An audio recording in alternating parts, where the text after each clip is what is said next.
और रुख करते हैं एक और अहम खबर का। बांग्लादेश इस वक्त बड़ा टकराव लेने के मूड में यहाँ पे नजर आ रहा है। बांग्लादेश सरकार ने देश में यानी अपने देश में आईपीएल के प्रसारण पर बैन लगा दिया है। वहां के सूचना एवं प्रसारण मंत्रालय ने सोमवार को इस संबंध में एक निर्देश जारी किए हैं। लेकिन इसके पीछे के मायने क्या हैं और ज्यादा डिटेल के साथ हमारे साथ जुड़ रही हैं सहयोगी करिश्मा सिंह। करिश्मा, ये बताइएगा कि बांग्लादेश इस तरीके के कदमों से पहले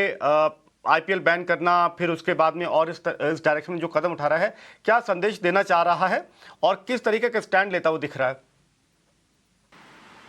जी बिल्कुल, इंडिया और बांग्लादेश की जहां तक बात है उसमें अब लेटेस्ट डेवलपमेंट ये है कि बांग्लादेश गवर्नमेंट ने आईपीएल 2026 का जो ब्रॉडकास्ट है वो बांग्लादेश में बैन कर दिया है अंटिल फर्दर नोटिस। आईपीएल जो है वो मार्च में वर्ल्ड कप खत्म होने के बाद स्टार्ट होगा, लेकिन बांग्लादेश ने अब कह दिया है कि वहां पर कोई भी आईपीएल के जो मैचेस हैं वो नहीं दिखाए जाएंगे, क्योंकि मुस्तफिजुर रहमान जो हैं, जो केकेआर में थे, जो कोलकाता नाइट राइडर्स से इस बार खेलने वाले थे आईपीएल में, उसको बीसीसीआई ने आईपीएल का पार्ट होने से इस बार मना कर दिया और केकेआर को बोला गया कि उन्हें मुस्तफिजुर रहमान को रिलीज करना पड़ेगा, क्योंकि इंडिया और बांग्लादेश के जो इस वक्त हालात हैं वो अच्छे नहीं है। हम देख रहे हैं कि इस प्रकार से बांग्लादेश में भी चीज़ें हो रही हैं, तो इन सब को देखते हुए बांग्लादेश ने जो है वो आईपीएल पर बैन लगा दिया है, आईपीएल के ब्रॉडकास्ट पर बैन लगा दिया। और यही नहीं, बांग्लादेश क्रिकेट बोर्ड ने आईसीसी को भी चिट्ठी लिख दी है जिसमें वो ये कह रहे हैं कि उनके जो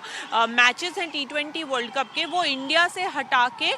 श्रीलंका भेजे जाएं और वो श्रीलंका में खेलेंगे, क्योंकि उनको इंडिया में सिक्योरिटी कंसर्न है। ये सब तब हो रहा है जब मुस्तफिजुर रहमान को आईपीएल से बाहर निकाल दिया